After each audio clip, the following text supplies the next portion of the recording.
Bueno, vamos a hablar un poquito acerca de lesiones quísticas de páncreas y por qué esto, cuál es la importancia de diferenciarlas bien, sobre todo porque cada día vemos más. No sé si han notado que con el advenimiento de técnicas de imagen, se ha demostrado que en series de necropsias, inclusive hasta 30% de las personas tienen algún tipo de quiste de páncreas, y ahora como cada paciente que tiene dolor abdominal se le hace TAC, se le hace resonancia, se encuentran incidentalmente múltiples lesiones de páncreas, y el problema es que en los servicios de ultrasonido endoscópico, a modo de ejemplo, ahora que yo realmente estoy jefe de mi centro, ¿cómo se llama?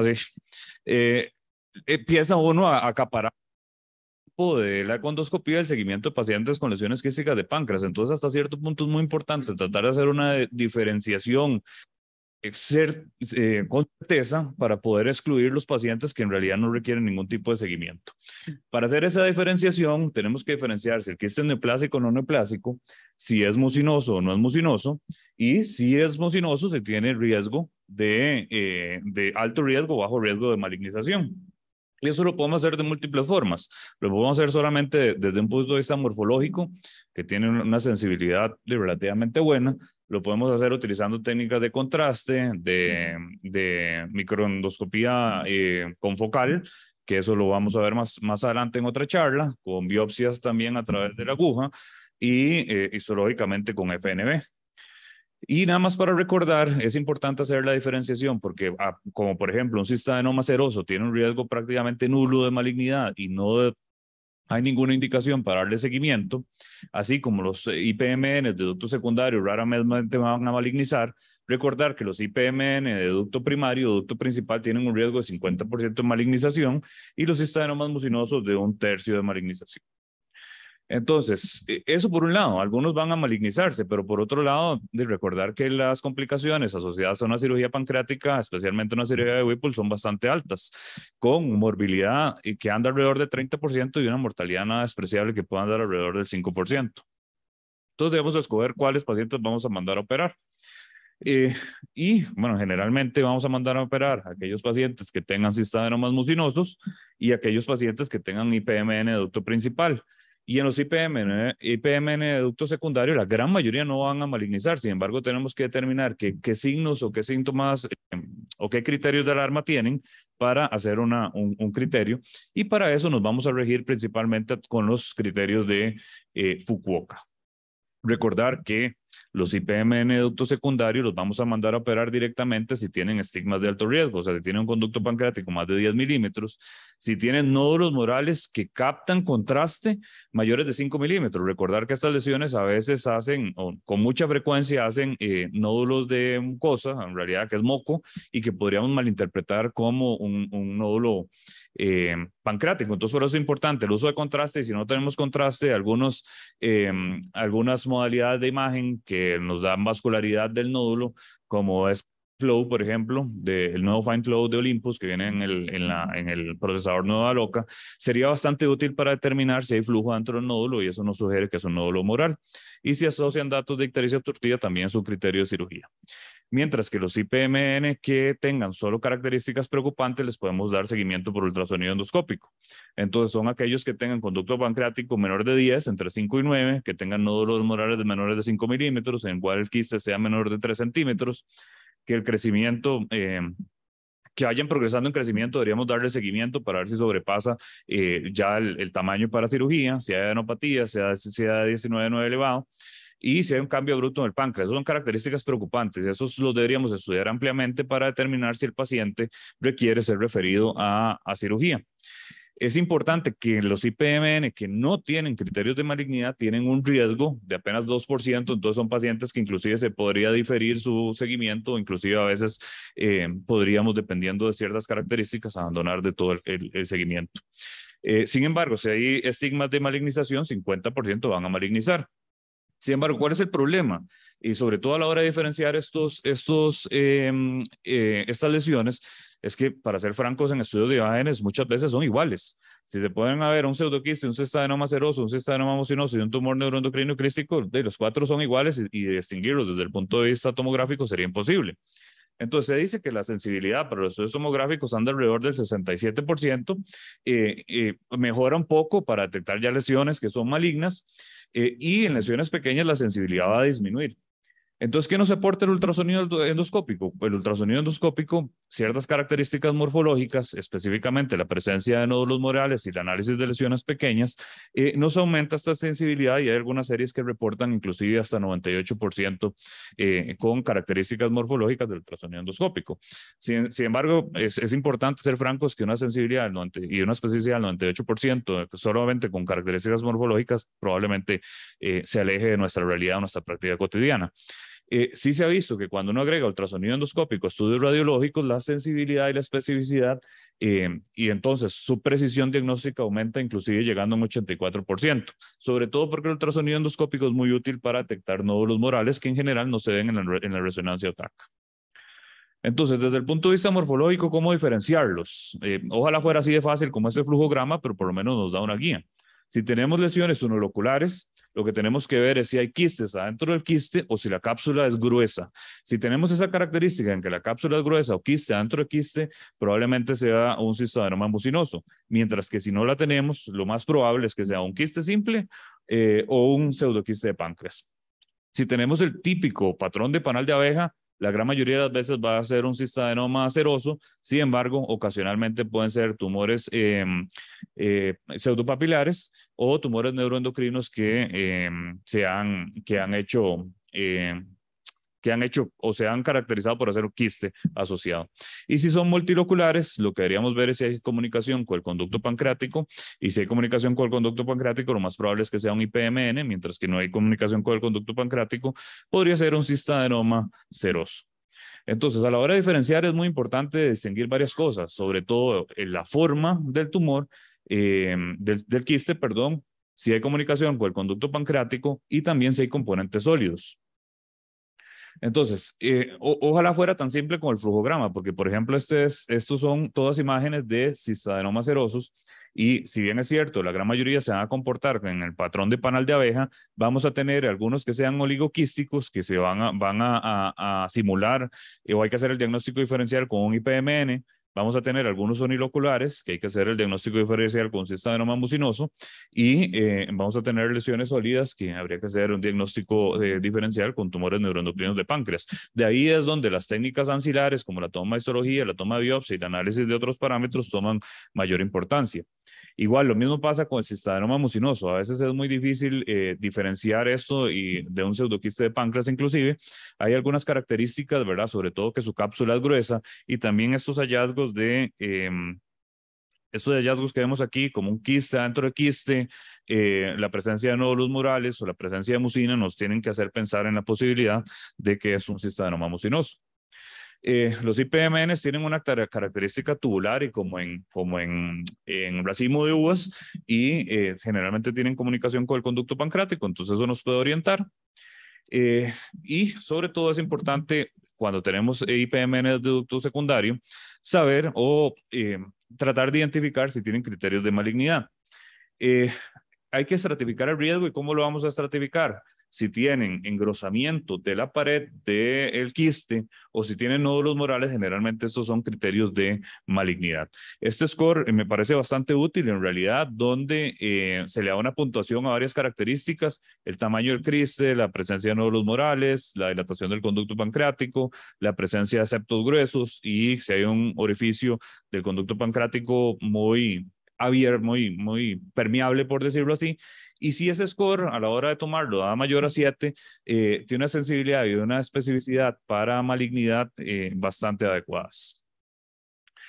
¿Qué otras técnicas ancilares podemos utilizar para determinar o diferenciar entre estos tumores, entre esos quistes, perdón? Una sería el uso de contraste. ¿Por qué nos es útil el contraste? Nos es útil para identificar nódulos morales y diferenciarlos de mucina. Y, por ejemplo, para diferenciar en un cistoadenoma mucinoso y un pseudoquiste de páncreas es bastante útil, porque la pared de los cistadenomas mucinosos van a captar contraste, mientras que los pseudoquistes no nos van a captar contraste, y eso es bastante útil. Podemos ver en las imágenes de abajo como en cistadenoma mucinoso, tanto los nódulos murales como la pared captan contraste, mientras que en el pseudoquiste no hay captación de contraste. Y esto tiene una sensibilidad cercana al 90% para distinguir entre ambas lesiones. ¿Cuándo biopsiar? Bueno, las diferentes guías no son concluyentes, ¿verdad? Lo que nos dicen las guías de Fukuoka es que si hay características de riesgo es opcional biopsiar. Los que nos dice la AGA es que si hay más dos características de riesgo está recomendado biopsiar. Y las europeas hay que discutirlo en una sesión o en una sesión multidisciplinaria y multimodal con varios estudios de imágenes y no se biopsia de rutina. ¿Y por qué es importante o por qué no biopsiar siempre? Digamos, yo soy muy partidario en general a la histología. Sin embargo, no podemos dejar de lado que a la hora de biopsiar este tipo de lesiones son las que más se van a complicar y tienen una tasa de complicaciones bastante superior en comparación cuando se hacen lesiones, cuando se toman lesiones de páncreas, de solamente, por ejemplo, el parénquima pancreático o de tumores de páncreas. Cuando hacemos biopsias de quistes, la tasa duplica de complicaciones de los otros tipos de biopsias. Entonces, igual, si tomamos la decisión de hacer una biopsia o así analizar, ahí sí podemos obtener bastante información para determinar o diferenciar entre ambas lesiones. Y la primera y tal vez la más simple es hacer un análisis del líquido del quiste. ¿Cuál va a ser el quiste o las características del quiste en las lesiones mucinosas? Va a ser un líquido quístico que va a ser viscoso, va a ser un líquido quístico que va a ser alto en antígeno carcinombrionario, va a tener un nivel elevado de antígeno carcinombrionario y a la vez, si estamos sospechando un IPMN, va a tener elevada la amilasa, mientras que si lo que tenemos es un pseudoquiste de páncreas, va a tener amilasa elevada, pero va a tener un antígeno carcinombrionario normal. Si bien es cierto, la citología es bastante específica cuando tenemos datos de lesiones o de células mucinosas o un epitelio columnar, podemos diferenciar con bastante certeza entre cistadenoma seroso, cistadenoma mucinoso, o inclusive si vemos características displásicas, es de mucha utilidad. Sin embargo, todos los que hemos tomado citologías para estas lesiones sabemos que su rendimiento en general es bastante pobre. Entonces, con respecto al antígeno carcinombrionario, un par de palabras. Desde el 2004, Brugri describió que con un cutoff de 194 podríamos tener una sensibilidad y especificidad bastante buena para distinguir entre lesiones mucinosas y no mucinosas. Sin embargo, lo importante o es importante tener claro que eso no, por más elevado que esté el antígeno carcinombrionario, no nos habla de malignidad, simplemente nos habla de que es una lesión mucinosa. Este es un signo bastante útil, que es el signo string sign o signo de la cuerda. Entonces es poner un poquito de líquido entre ambos dedos y separarlo. Y si esto mide más de 10 milímetros el signo de la cuerda, tiene una sensibilidad bastante buena para determinar, una especificidad bastante buena para determinar lesiones mucinosas, pero una especificidad en realidad baja. Entonces, si vemos que hay algunas cosas que tienen buena sensibilidad pero baja especificidad, otras con alta especificidad pero baja sensibilidad, tal vez una buena opción sería combinar todas, ¿verdad? Entonces, pues, eso es lo que hacemos nosotros de rutina. Hacemos un análisis bioquímico del líquido, hacemos el signo de la cuerda y además enviamos citología. Y cuando hacemos esa combinación, vemos que podemos encontrar una precisión diagnóstica bastante buena del 93%. Otra técnica ancilar que podemos hacer es medir la glucosa del líquido, que es bastante simple. Se puede hacer con un glucómetro común y corriente. Este metaanálisis, que engloba 8 estudios, demuestra una sensibilidad cuando la glucosa es menor a 50 miligramos por decilitro, que inclusive fue superior al antígeno carcinombrionario en diferenciar entre lesiones mucinosas y no mucinosas. Y la ventaja es que es algo bastante simple y bastante barato. Creo que uno de los siguientes speakers va a hablar de confocal endomicroscopy y al final de cuentas básicamente es una biopsia, una biopsia microscópica, por decirlo así, óptica. Y entonces en este caso, cuando aplicamos una biopsia óptica y encontramos lesiones papilares, eso es bastante sugestivo de ciertos tipos de lesiones. Entonces nos sirve para diferenciar entre lesiones mucinosas y PMN cuando hay proliferaciones papilares. Se ha visto que tiene una sensibilidad, una especificidad bastante buena y una precisión diagnóstica muy buena. La forma como se hace es que se usa una aguja 19 y a través de la aguja se ingresa con esta fibra óptica que nos ayuda para hacer el confocal. Y también creo que ahora se va a hablar bastante de lo que es la biopsia con microforceps, que básicamente es la biopsia de Murray, que también se utiliza utilizando una aguja 19.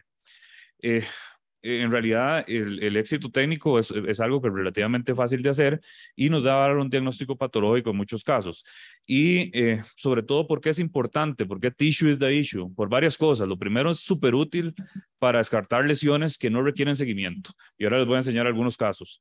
Además de eso, es útil para hacer medicina de precisión y también para determinar sensibilidad farmacológica. Esos son algunos casos de nosotros. Es un paciente de 62 años que tenía esta lesión en cuerpo y cola de páncreas.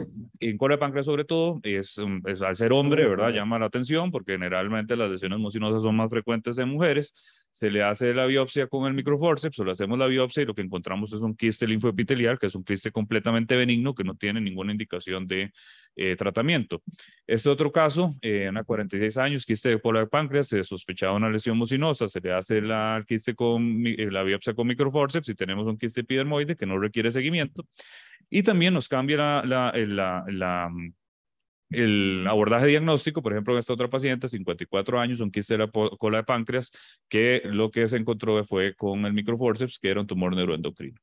Entonces, es particularmente útil para descartar lesiones que no requieren seguimiento. Y se ponen a ver de esta serie de casos que se publica en Gastrointestinal Endoscopy este año, de 45 pacientes, hubo un 22% que fueron lesiones completamente benignas que no requieren ningún tipo de seguimiento. Entonces nos sirve para sacar pacientes de esta lista que se nos va acumulando, pacientes a los cuales vamos repitiendo y repitiendo estudios diagnósticos. Entonces probablemente, a pesar de que no está incorporado en las guías actualmente, habría que ver en una cuestión de costos si hacer esto nos sirve para sacar pacientes de seguimientos que a final de cuentas serían muy prolongados.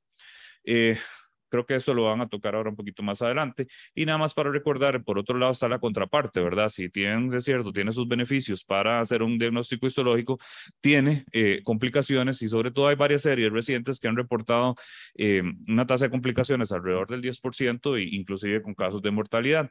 Y sobre todo tenemos que tener particular cuidado a la hora de hacer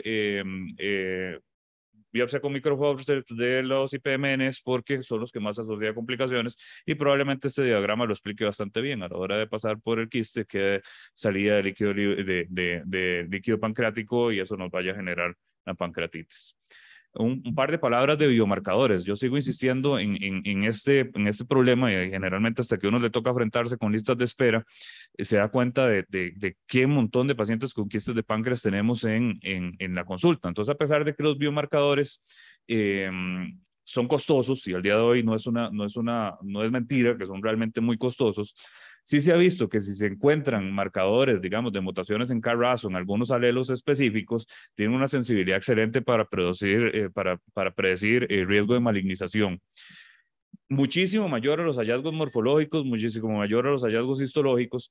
¿Y qué es lo importante? Digamos, en este estudio que publica en Gastrointestinal Endoscopy es que si encontramos dos anormalidades en los biomarcadores, el riesgo de que el paciente malignice es extraordinariamente elevado, mientras que si no encontramos estas alteraciones en biomarcadores, el riesgo de que malignice es nulo. O sea, activamente no hay riesgo de malignización. Entonces sería muy útil poder incorporarlos en pacientes que tengan características endosonográficas preocupantes, que son aquellos que estamos dando el seguimiento cada 3 a 6 meses, para uno de dos, o mandarlos a operar o sacarlos de ese seguimiento tan periódico, tan estricto, que al final de cuentas no deja de ser un consumo de recursos. Al final de cuentas, lo que nos dicen las guías actualmente y con lo que tenemos disponible es que los pacientes que no tienen características preocupantes ni estigmas de alto riesgo, los tenemos que poner en seguimiento a los 6 meses, cuando son menores de 1 centímetro, y luego a los 2 años, cuando están entre 1 y 2 centímetros, cada 6 meses, 2 veces y luego cada año, y cuando son grandes, cada 3 a 6 meses alternados con resonancia. Entonces, de nuevo, en estos casos, si lográramos discriminar por medio de histología o por medio de biomarcadores los que no requieren seguimiento, sería muy, muy útil. Entonces, para concluir, las características morfológicas únicamente y asociados sobre todo a estrategias ancilares de diagnóstico anciliar son sumamente útiles y mejoran la sensibilidad en comparación con solamente los estudios de imagen convencionales radiológicos. El uso de contraste definitivamente es muy útil en la caracterización de ciertas lesiones, sobre todo nódulos morales, y yo sigo siempre siendo muy partidario del uso de histología para no solamente del diagnóstico, sino para determinar ciertas características de seguimiento y de tratamiento de estos pacientes. Muchas gracias.